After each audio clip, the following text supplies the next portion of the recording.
Welcome back to Out of the Rough. I'm Fred Arnold. I'm joined by my friend Coach Joel Gavea, and he's with Right Start Soccer, also a coach at Valencia High School. Yes, Frostoff girls, yeah. I want to talk about something that I think is really needed for our children in this valley, because we're a competitive valley. Yes, we are. Positive versus positive outcome coaching, kind of your style. Yeah, well, you know what, I think what happens is with the positive coaching, because we coach in club soccer, high school soccer, it's very competitive. And so the idea of positive coaching sometimes has it doesn't fit in the overall competitiveness of what we're doing. We like positive coaches, but sometimes they can be too positive. Sometimes we can be too nice. Everything we do is wonderful, Johnny. Everybody gets a trophy? Everybody gets a trophy kind of a thing. So sometimes that's almost a negative in a very competitive environment. And I think I'm more concerned with a positive outcome. In other words, like, how do we get what we're looking for out of these athletes in the long run? So is it just positive coaching, or are we looking for a positive outcome? So I have to look at an athlete and say, how do I get the most out of this athlete? Not only physically, emotionally, mentally, what are the things that make up getting that player to that point? So it's not always patting them on the back and saying, great job, but it's also not destroying their confidence, it's destroying their self-esteem. So it's more the outcome than everything's wonderful, everything's great. So how do we get to that point is really what I'm after. The outcome, not so much.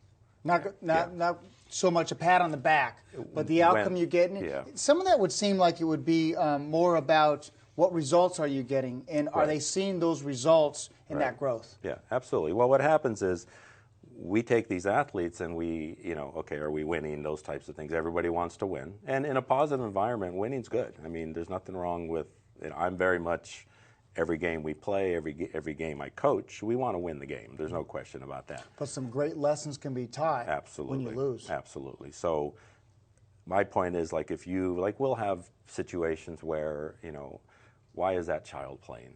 Why are you playing that child so much? Because in my environment and what I'm supposed to be doing, this is about child development. It's not necessarily about winning, although I certainly want my athletes to play to win and want to win, but it's about getting that player the proper development. So sometimes we get in a situation where, okay, why do I play that player? Why is that player playing as much as maybe some other player?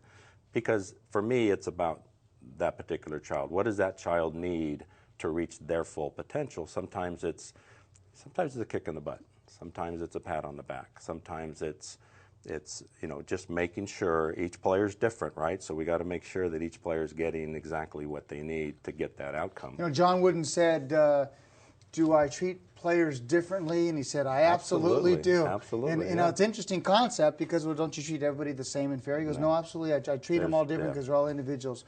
Perseverance. You have a great story I want you to share. Yeah. Coaching at Valencia High School. My first year I've been there 2 years. My first year we had a player, Brianna Gomez, who did not make the program. Right? So, a lot of players, when they don't make the program, obviously your first reaction is you're upset, you're disappointed. What's the reaction going to be? What's your, how are you going to respond to that? Well, Brianna did something a little bit different for me. And some players just kind of take their ball and go home, which obviously we don't want. We want them to respond to it. As parents, how are we going to deal with this disappointment? With Brianna, she worked extremely hard all year long. The year that, the time that she didn't make it till the time she came back the following summer, she put in her work. And she came back such a different player. But I learned from her father, after she made the team, you get 2 letters. When you go to Valencia program, either it's congratulations or it's we regret. She got the regret letter the first year. She woke up every morning and she read that letter. She didn't throw it away. She didn't, rip it up in a million pieces. She took it and every day read the letter and then went to work. Every single day. When she came back, I don't want to say she was a much better player, because she was already a pretty good player, but she just far more determined, far more motivated, and was not going to be denied. And she ended up being one of our best players last year. As a matter of fact, one of the kids that I had a hard time taking off the field. So, just a kid that said, I'm not going to take this disappointment and be upset. I'm not going to go home and whine about it. I'm going to get to work.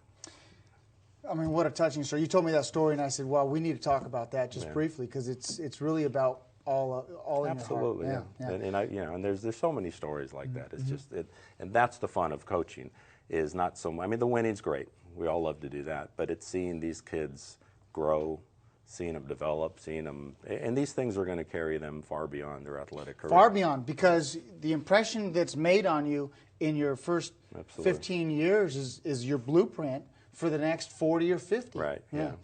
One last thing I want to talk about, and that is the basics. The basics are important, aren't they? Absolutely. The drills, the simple drills, the routine. Yeah.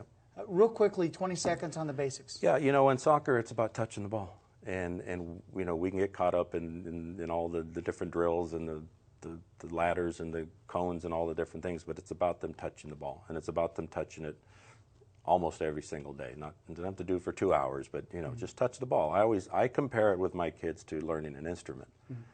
I can coach you for an hour a week, but if you don't do some work in between, you come back a week later, guess what? We haven't really gotten anywhere. So it's like an instrument. You learn to play the guitar. If you don't pick it up between lessons, it's not going to mean a lot. So. And that requires discipline by the athlete. And the parents. Yeah. And the parents put a lot into it, these kids nowadays. So it's important that you find a coach like Coach Joel, Right Start Soccer, and really get somebody that can mentor your child and really positively create positive outcomes. How can those that want to reach out to you get your coaching? Well, I'm at rightstartsoccer.com. I'm also at Coach Joel 59 on Facebook, and most nights at Chipotle. So, other than that, well, thanks for all you do for our athletes. Thanks thank for all you the so inspiration much. you provide. Appreciate it. Appreciate you coming on the show. Thanks for having me on. Yeah. Thank you. Well, ladies and gentlemen, hope you enjoyed this inspirational spot with Coach Joel Govea with Right Start Soccer. We're going to jump to a quick break, and we'll be right back.